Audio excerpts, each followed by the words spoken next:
Hello students, कल के video में हमने कोलिगेटिव प्रॉपर्टी पढ़ी थी तीसरी और उस पर न्यूमेरिकल्स किए थे कल। तो उसके बाद हमारी चौथी कोलिगेटिव प्रॉपर्टी और last colligative property osmotic pressure. तो ऑस्मोटिक प्रेशर क्या होता है इसके बारे में देखेंगे, इसमें डिफ्यूजन के बारे में देखेंगे, ऑस्मोसिस क्या होता है, रिवर्स ऑस्मोसिस क्या होता है और इस पर बेस जो ऑस्मोसिस है उसके कुछ रूल है और उस पर बेस कुछ क्वेश्चन करेंगे इस पर बेस। तो सबसे पहले देखते हैं हम ऑस्मोसिस क्या होता है। ऑस्मोसिस, देखो ऑस्मोसिस क्या होगा, सिंपल सा एक डायग्राम बता रहा हूं तुमको पहले ऑस्मोसिस का। ये हमने एक पात्र ले लिया, मतलब एक कंटेनर ले लिया और इसमें बीच में एसपीएम लगा दी। एसपीएम मतलब क्या है, semi permeable membrane. Semi permeable membrane किसको बोलते हैं? सेमी परमिएबल मेम्ब्रेन वो होती है जो सॉल्वेंट के मॉलिक्यूल्स को पास होने दे सकती है, मतलब सॉल्वेंट के मॉलिक्यूल आ जा सकते हैं लेकिन सॉल्यूट के मॉलिक्यूल को पास नहीं होने देगी। मतलब क्यों? क्योंकि सॉल्यूट के मॉलिक्यूल का साइज बड़ा होता है और सॉल्वेंट के मॉलिक्यूल का साइज छोटा होता है। तो हमने यहां पर भर दिया, इधर तो हमने सॉल्वेंट ले लिया और इधर ले लिया सॉल्यूशन। तो देखो सॉल्वेंट जो है और सॉल्वेंट और सॉल्यूशन में किसी कॉन्सेंट्रेशन हाई होगी।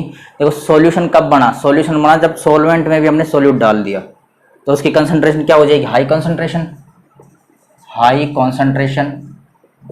और इसकी क्या होगी? लो कॉन्सेंट्रेशन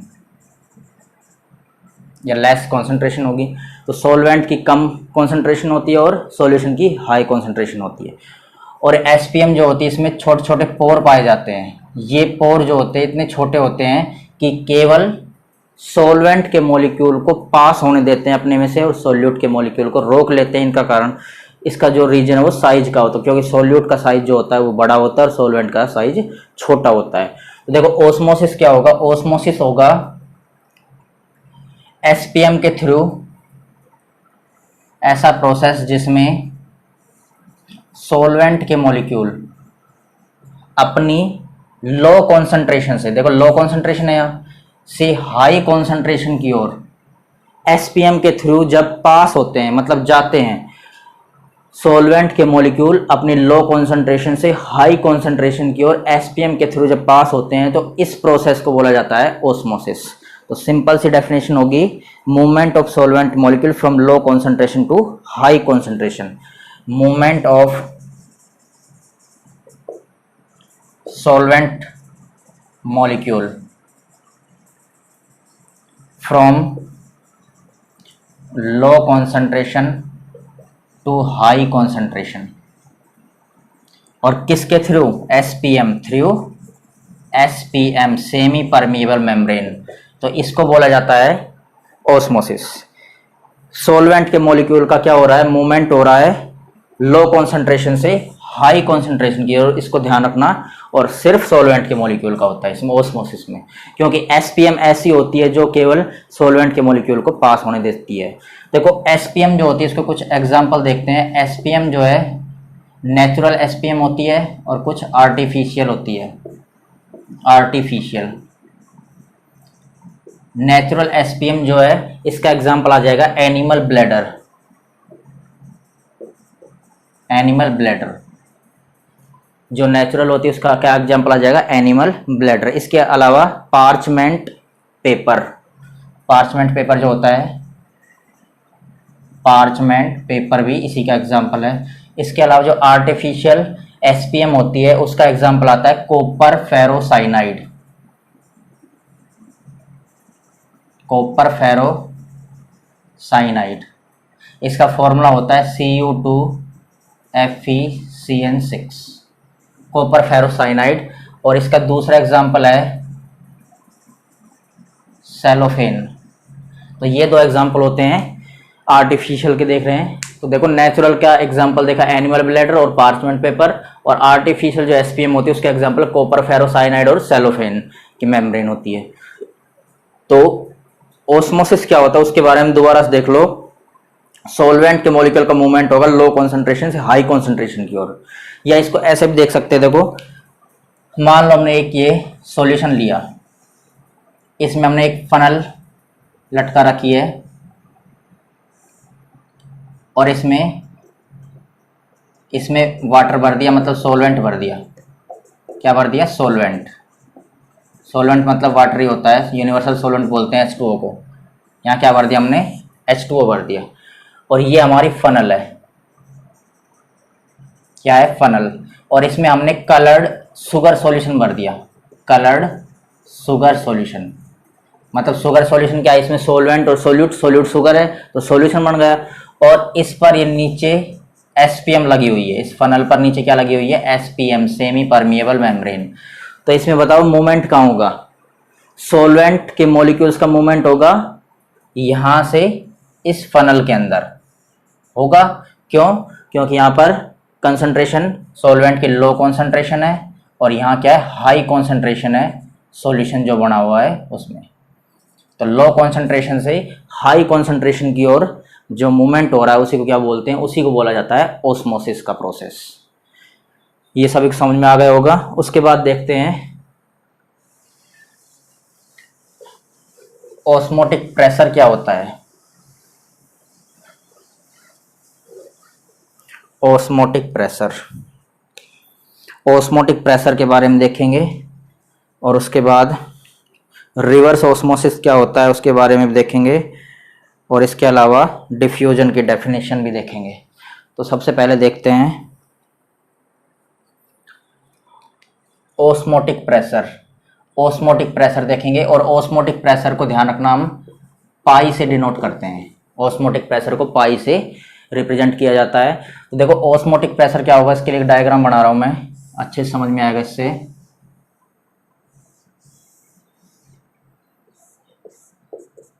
यहां हमने पिस्टन लगा दी P1, जिसका प्रेशर क्या है? पिस्टन का P1।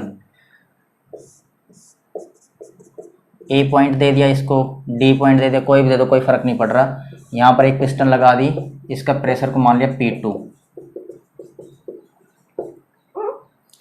पिस्टन P2, इसको A मान लिया, C मान लिया, ठीक है। और यहाँ पर बीच में इसमें क्या लगा दिया? एक SPM, सेमी परमिएबल मेम्ब्रेन। ये क्या है? SPM, semi permeable membrane.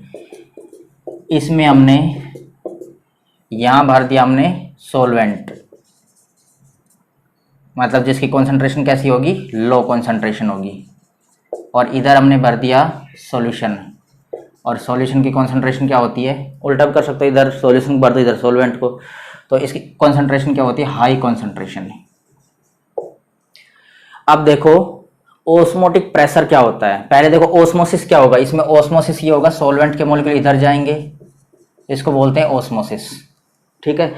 लेकिन हमको इस ऑस्मोसिस के प्रेशर को रोकना है, इसको अपोजिट नहीं करना, सिर्फ रोकना है। तो इस ऑस्मोसिस, जो ऑस्मोसिस अच्छे से हो रहा है, इस प्रेशर, इसको रोकना है।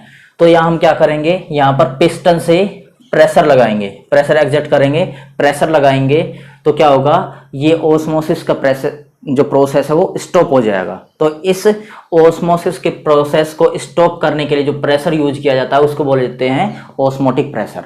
तो ये ऑस्मोसिस की जो रिएक्शन या प्रोसेस हो रहा है, ऑस्मोसिस का प्रोसेस नहीं होगा, तो इसको हमको रोकना है। तो इसको रोकने के लिए जो प्रोसेस यूज लेते हैं उसको बोलते हैं ऑस्मोटिक प्रेशर। तो इसकी डेफिनेशन क्या आएगी? The required sufficient pressure to stop the process of osmosis. The required sufficient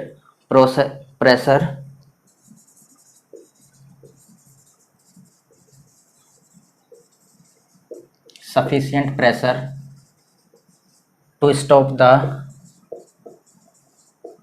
process of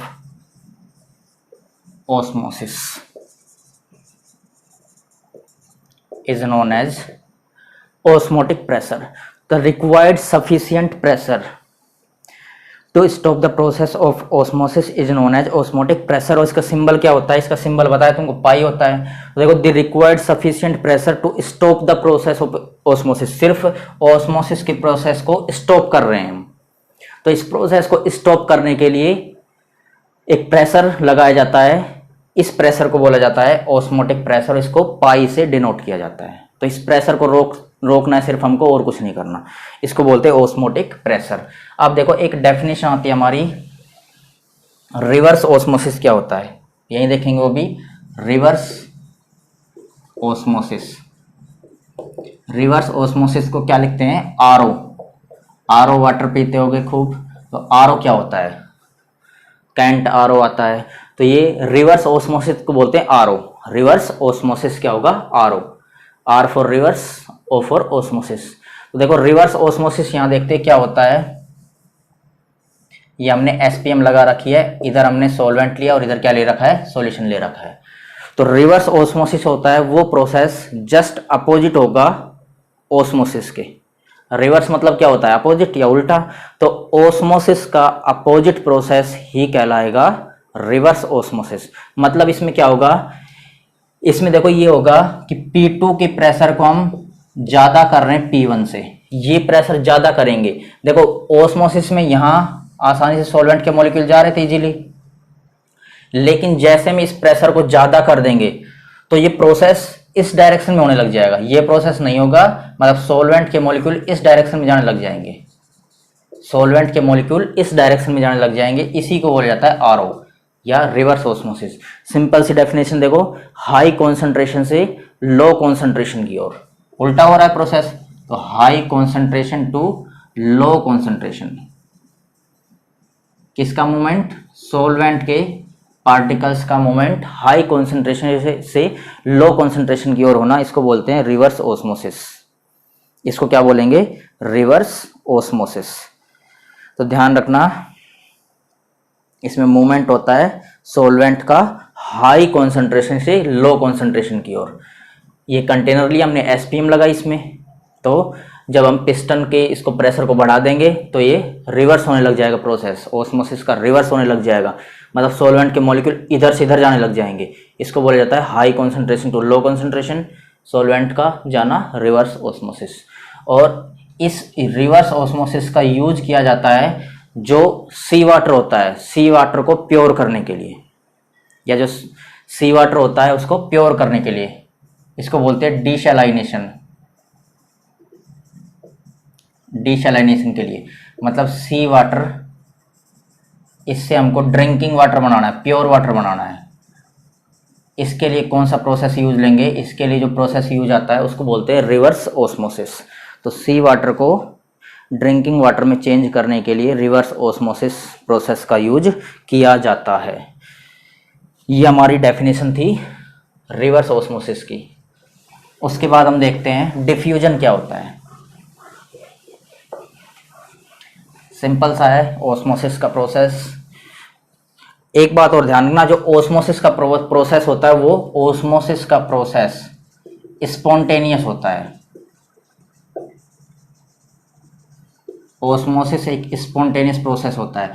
मतलब ऑस्मोसिस के लिए हमको कोई भी बाहर से प्रेशर लगाने की जरूरत नहीं होती, या ऐसे बोल सकते हैं कि एक बार थोड़ा सा हल्का सा प्रेशर लगा देते हैं तो स्पॉन्टेनियस, मतलब अपने आप होता रहता है, अपने आप होता रहता है। लेकिन रिवर्स ऑस्मोसिस, जो रिवर्स ऑस्मोसिस या आरओ है वो क्या होगा, नॉन स्पॉन्टेनियस, क्योंकि उसके लिए हमको एक्सटर्नल प्रेशर की जरूरत पड़ेगी।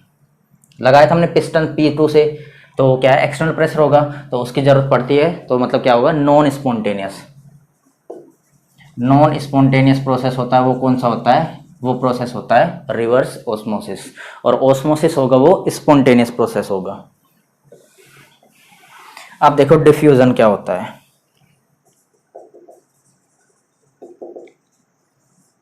देखो डिफ्यूजन जो होगा वो भी जस्ट अपोजिट होगा ऑस्मोसिस के। तो देखते हैं इसमें डिफ्यूजन जो होता है उसमें एक बात ध्यान रखना, डिफ्यूजन जो होगा उसमें कोई ये नहीं होगा कि सॉल्वेंट के मॉलिक्यूल जाएंगे, उसमें molecule movement of particles, particles का मूवमेंट होगा, चाहे वो सोल्यूट हो चाहे सॉल्वेंट हो। मूवमेंट ऑफ पार्टिकल्स, पार्टिकल्स जो होंगे ये सोल्यूट भी हो सकते हैं और प्लस सॉल्वेंट भी, दोनों हो सकते हैं। और इसमें हमको एसपीएम की जरूरत भी नहीं होती, सेमी परमेबल मेम्ब्रेन की आवश्यकता नहीं होती। तो movement of particles from just opposite होगा। देखो ओस्मोसिस क्या था, लो से हाई कॉन्सेंट्रेशन, तो ये होगा हाई से low, from high concentration to low concentration. तो ये आती है डेफिनेशन डिफ्यूजन की, movement of particle solute plus solvent from high concentration to low concentration is known as diffusion. और डिफ्यूजन में हमको एसपीएम की जरूरत नहीं होती, ध्यान रखना, एसपीएम सेमी परमिएबल मेम्ब्रेन की जरूरत नहीं होती है डिफ्यूजन के लिए। या देखो इसको ऐसे देख सकते हैं, मान लो ये हमने कोई भी एक सस्ती सी मेम्ब्रेन लगा रखी है यहाँ, ये कोई एसपीएम नहीं है, कोई सस्ती सी मेम्ब्रेन लगा दी, तो इसमें से क्या होगा, यहाँ हमने क्या किया है, यहाँ हमने सॉल्वेंट ले लिया, इधर ले लिया सॉल्यूशन, सॉल्यूशन की क्या होगी, हाई कॉन्सेंट्रेशन होगी, और सॉल्वेंट की क्या होगी, लो कॉन्सेंट्रेशन होगी। तो हाई कॉन्सेंट्रेशन से लो कॉन्सेंट्रेशन ये होगा, हाई से लो की ओर। यहाँ सोल्यूट भी जा सकते हैं और सॉल्वेंट के पार्टिकल्स भी जा सकते हैं, क्योंकि यहाँ पर हमने एसपीएम नहीं ली है, क्योंकि एसपीएम की जरूरत नहीं होती डिफ्यूजन के लिए। तो ये होता हमारा डिफ्यूजन।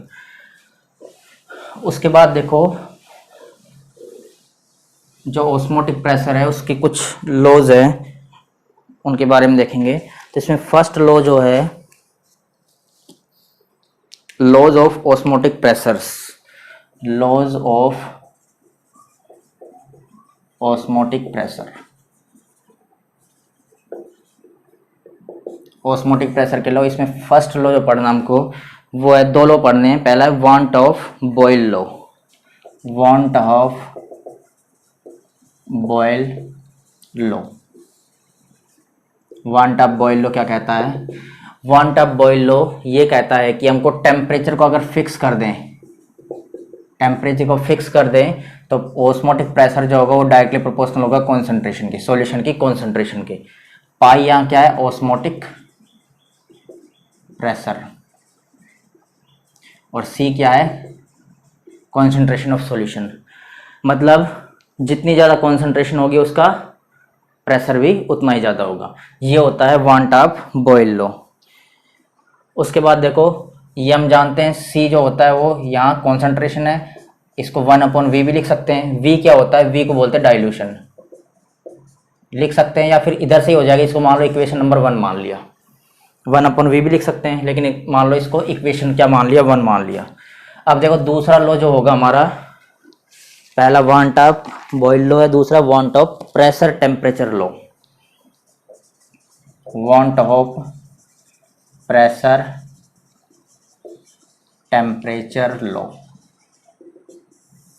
देखो इसमें क्या कर रहे हैं हम, इसमें हम कॉन्सेंट्रेशन को फिक्स कर रहे हैं।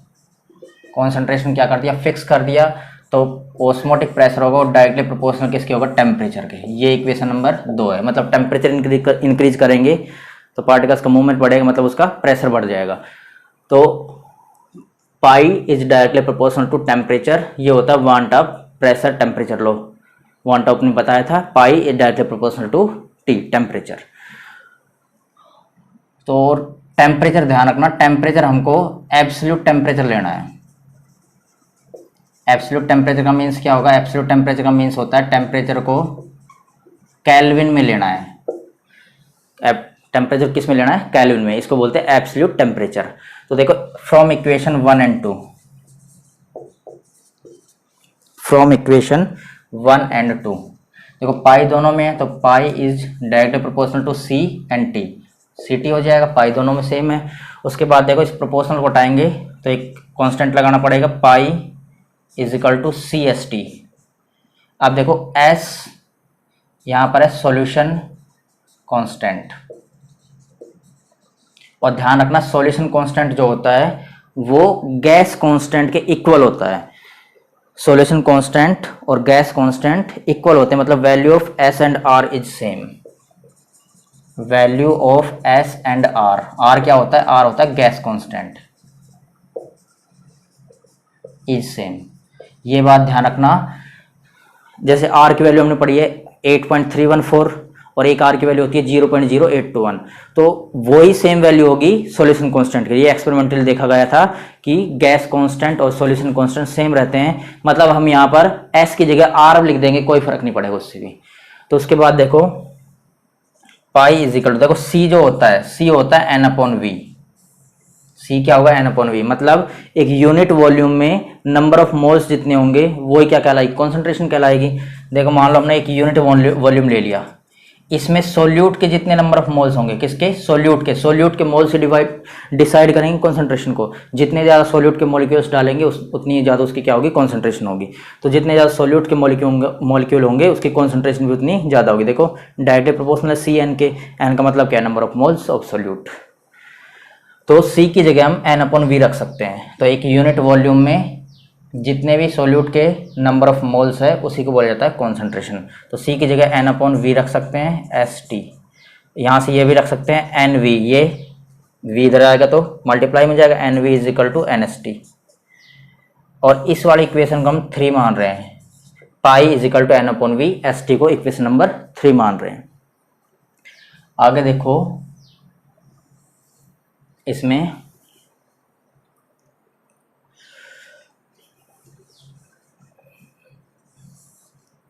देखो जो इक्वेशन 3 है, सबसे पहले ये देखो जो n है, n कैसे निकालते हैं, n होते हैं number of moles. Number of moles कैसे निकालते हैं, wait upon molecular wait, W upon m।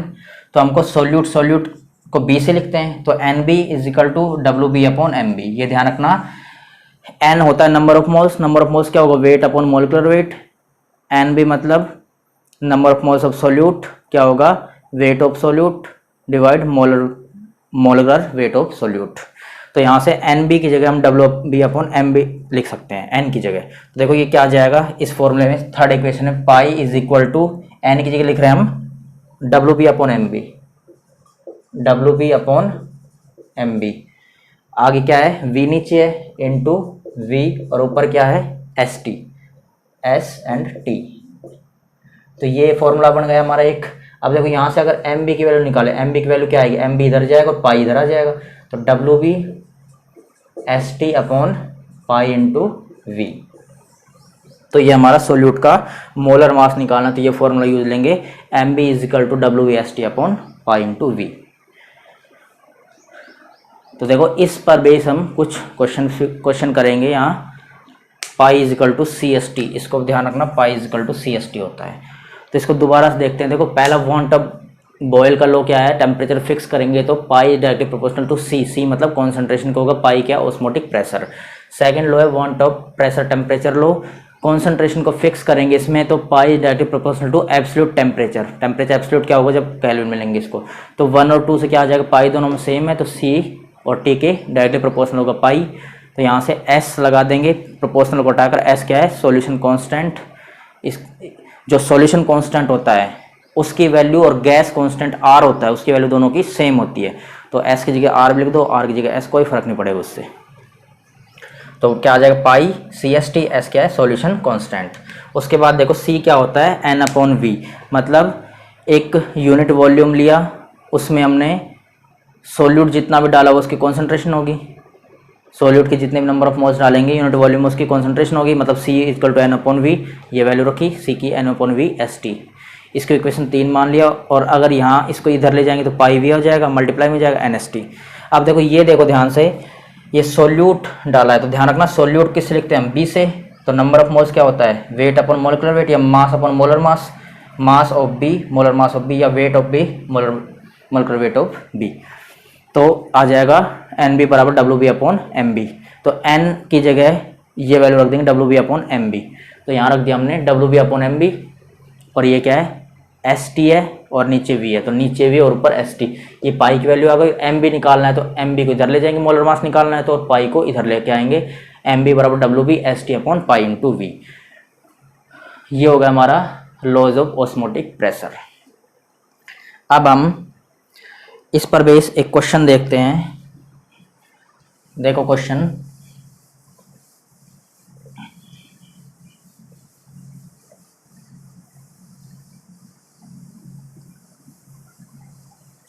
Simple सा है, osmosis colligative property.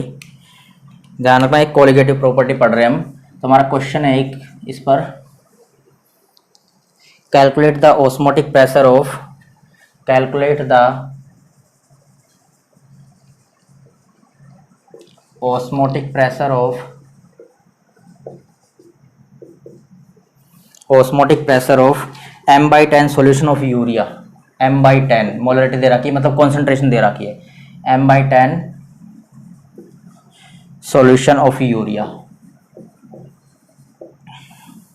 Eight 27 degree centigrade. Centigrade किस में चेंज करना है, एब्सोल्यूट टेम्परेचर मतलब कैलोरी में चेंज कर देंगे।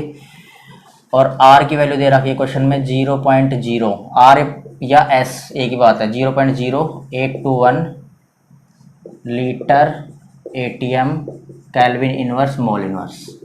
तो ध्यान रखना R की वैल्यू हमको इस क्वेश्चन में यही रखनी पड़ेगी 0.0821। क्यों? क्योंकि इसमें एटमॉस्फेरिक प्रेशर के बारे में देखते हैं, इसलिए ATM वाली वैल्यू यही होती है। और 8.3 चार्ज होता है 8.314 joule kelvin inverse mole inverse, वो जूल में होती है। ये हमको ATM में देखना है। तो देखो इसका सॉल्यूशन क्या होगा। सबसे पहले देखो क्वेश्चन क्या क्या दे रखा है, calculate the osmotic pressure of m/10 solution of urea. तो m/10 यूरिया का फॉर्मूला तुमको पता होगा, NH2CO NH2। देखो सबसे पहले कॉन्सेंट्रेशन दे रखा है m/10, m/10 का मतलब क्या है 1/10। उसके बाद टेम्परेचर दे रखा है 27 डिग्री सेंटीग्रेड, इसको चेंज कर लेंगे हम कैल्विन में, तो क्या आएगा 27 + 273 = 300 कैल्विन।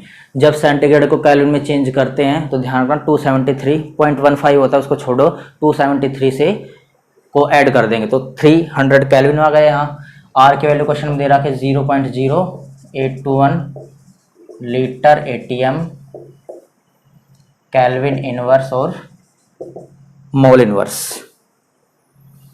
उसके बाद देखो पाई हमको क्वेश्चन में पूछा है ऑस्मोटिक प्रेशर कैलकुलेट करना है। तो पाई क्या होता है, पाई = CST या CRT, यही होगा। तो देखो पाई = C की वैल्यू हमको दे रहा कि 1/10, S या R एक ही बात है, 0.0821 इंटू टेम्परेचर कितना कैल्विन में 300 कैल्विन। तो पाई हो जाएगा ये 0.0821 इंटू 300 डिवाइड 10। तो यहाँ से देखो अगर पॉइंट हटाएंगे तो नीचे कितनी जीरो लगेगी, 1 2 3 4 4 जीरो, 4 जीरो लगा दी। यहाँ से 0 से 0 कैंसिल, 0 से 0 कैंसिल। उसके बाद हमारा आ गया 821 इंटू 3 डिवाइड 3 जीरो नीचे बची, इसको मल्टीप्लाई करेंगे तो हमारा आता है